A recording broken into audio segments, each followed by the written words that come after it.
but it's like a full backdoor section, isn't it? Is he going for it? Yeah. Come on. And that's the way we're kicking off Send It Sunday this week. Yes, that was in the UK. The Cornwall Cold Water Classic. Absolutely crazy conditions for the first British Wave Sailing Association event of the year. Just so good to see when, you know, the guys behind the scenes put the effort in to make it happen. Everyone turns up, the forecast delivers, and that's what you get. Yes, that's what we want to see. That is the best promotion for windsurfing, you know, events on a forecast where you just guarantee. But I mean, that is on another level. We saw some of the biggest sends I have seen in a while. All the competitors, you know, we've got the amateurs, the masters, the ladies. We also had the amateur ladies as well. You know, all the divisions without fail scored some epic conditions and just went absolutely crazy. Also good to see my good mate Phil Horrocks, Simmer teammate, winning the pro men, you know, and that always feels good when you win those big ones, which, you know, the gnarly conditions, they're the ones that you get that kind of like, yeah, they're the ones. Also, Sarah Hilda winning in the women. So really good to see her coming back. Obviously, she's had a few babies the last few years, and I think this could be her first competition back and starting off, and, you know, with some pretty crazy conditions right up there. We've also had, you know, good competitions. We talked about it on the podcast with Margaret River, you know, seeing Costa winning there in the last ditched effort. We also had Maria winning in the women, new girl on the block from Switzerland.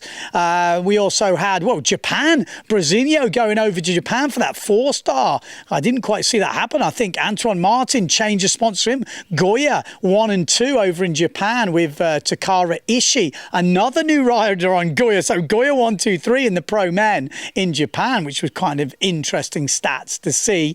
And then we've got Puerto Rico, which is another 4-star WWT coming up, which again, Mark Paré, I've seen Bernd Rodiger over there. That could be interesting. Our forecast is looking a little bit iffy at the moment before then going over to Chile for the first 5-star, which is full points. So really those 4-star, if you're going for a world title, maybe a first and a 4-star is worth it.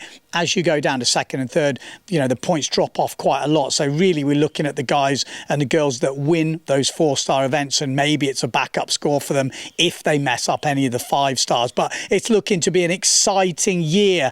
And like I said, the UK also, I think there's like 5 events or something this year. Maybe it could even be more than that. It's kind of crazy the way they're pushing really hard in the UK. I might have to find myself going back there. It's looking good. Have you ever thought about competing? Why not? You know, might get sponsored. But if you didn't want to compete and you thought you might want to get semi-sponsored, maybe this is interesting to you, because I had a message from a couple of the brands that support the channel, Exocet and LOFT Sales, and they're doing a really interesting photo shoot this year where they basically invite you guys to tell your story. And the idea behind it is they just want to tell stories from windsurfing. So ideally, if you've got an Exocet board or a LOFT sail, that's probably better. But they said everyone is welcome to enter. And if you get picked, you will get a LOFT sail of your choice, which is pretty cool. And then they're going to do the filming, they're going to tell your story, and that'll be kind of their photo shoot for the year. That will be part of this photo shoot they're doing.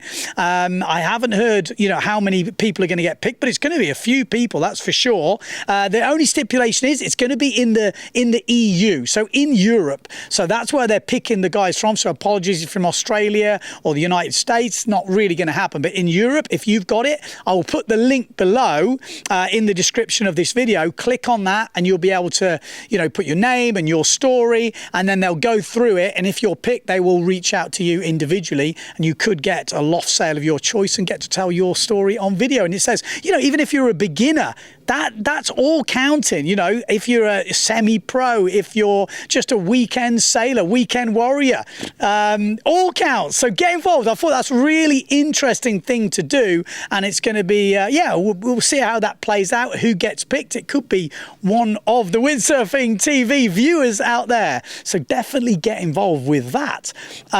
What else have we got? Well, I think we got a bit of this. Yes, this is Kai Cacciadorian, another teammate of mine. The Simba team have been busy. He's over in Cape Verde, and if you've been following social media, you will know Cape Verde this year has just been absolutely epic. We've seen a lot of people travel over there, but Kai is one of the diehards. He's always there this time of year, or whenever a good forecast comes in, he flies in, strike mission, and just scores. I think he said he'd been sailing Alibaba, he's been sailing Ponta Preta, Coral Jewel, he's been sailing all the spots and absolutely scoring. I mean, it looks pretty epic.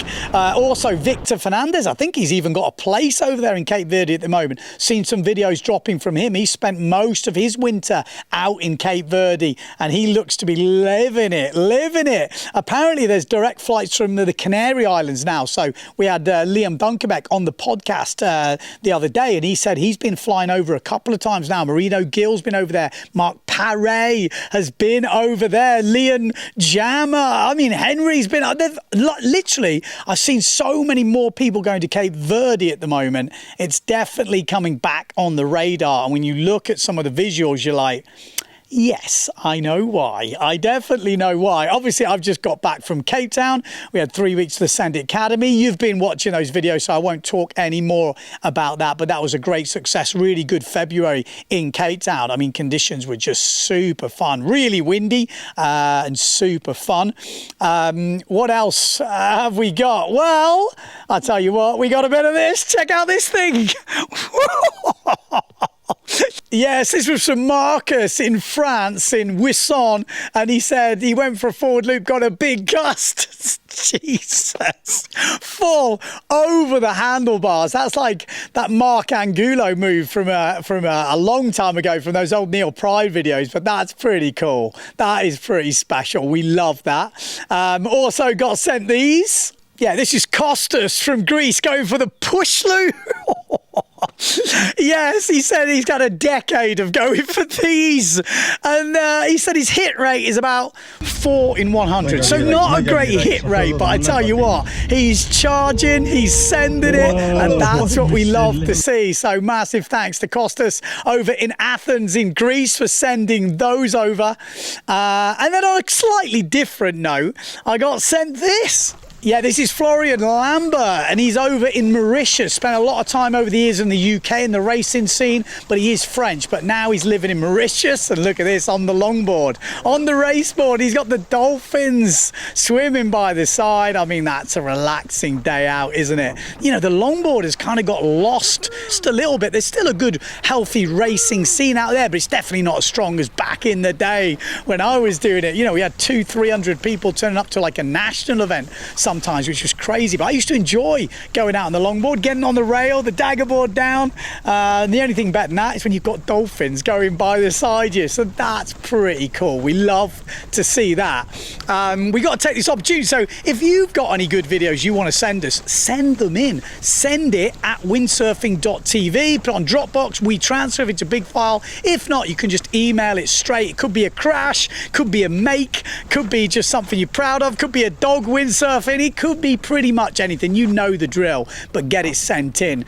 We've also got to thank the sponsors, SavernShop.com. Yes, they are still supporting Send It Sunday. So if you do have any Savern needs, SavernShop.com is where you need to go. So big thanks to those guys for supporting us. So that's pretty much it for the show, but we've got to end with this clip. Now, this clip was from Cornwall. Yes, I know Cornwall again, but it was such an epic event. And when you're watching the video, you must have noticed this. Look at this for a save. Jeez, what? You're like, no. How? How did he save that? How? How is that possible? And we're like, what would you score that out of 10? Right, go back, have a look at that here. I'll play it for you again. What do you score that? The winner could win a Windsurfing.TV hat.